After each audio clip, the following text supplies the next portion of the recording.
Kulika nnyo mukuumulako kyali mulabi mulungi wa Salt TV omunyo okusatu ekitundu kyaffe ekyokusatu tweyongeddeyo mu maaso n'ensasa gebadde ku kyalo Wattuba eri mu Nangabo poliisi bwebadde etaasa agambibwa okubeera omubbi wa pikipiki ng'emujja kubatuuza abadde baagala okumumiza omusu bwe batyo mu kumutaasa bakubye amasasi mu bbanga okugumbulula abantu babadde bataamye era kiddiridde okubanga abantu bano bakkidde n'emmotoka eyo n'ateeberezebwa okuba omubbi ne bagiteekera omuliro embeera bweti bwebadde.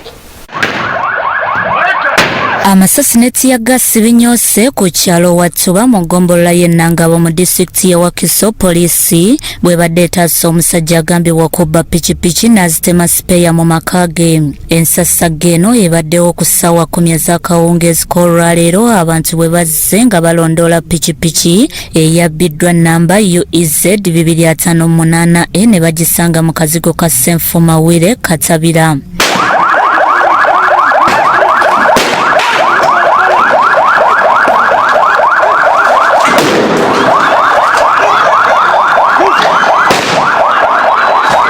Kino kijja batuuze mu mbeera ne batandika okwokya emmotoka y'ennamba UAN 584 ne bagiteekera omuliro era yonna neesaanawo.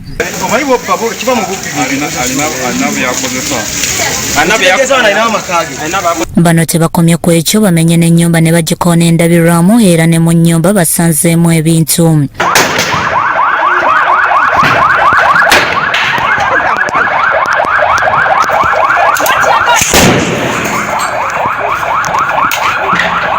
Wano poliisi bwezze esanze akaseera akazibu okutwala Ssenfuma nga waneekubye amasasi ya gasi okusobola okumutwala ku poliisi.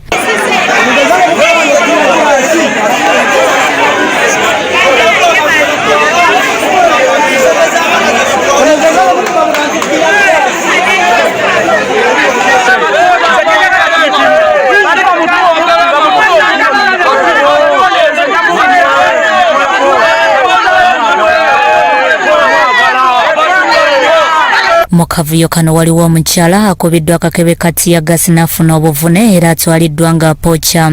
Nga tiyagasi akendedde poliisi y'abazinya moto etuuse naye ng'emmotoka emaze okusaanawo.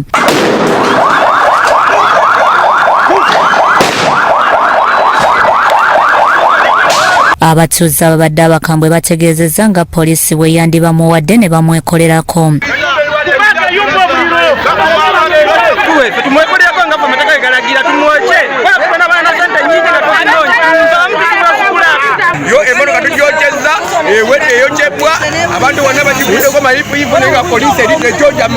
Ku masasi agakubiddwa essasi ligudde mu kibiina ky'abayizi b'essomero lya Muwaguza Education Center ng'omukulu w'essomero Wakesa Martin ategeezezza nga tewali muyizi afunye buzibu. N'ekirundi kiri nti abaana baffe tewali omwana alumiziddwa kubanga bwe kyavudde eri kyakoze ekituli nekikuba seeti nekikuba ne disiki naye tekyakubye tekyafunye omwana just kyamwiseeko wano bwekiti. Bikusakiddwa Wandolo Bone, Salt TV, Omunyo.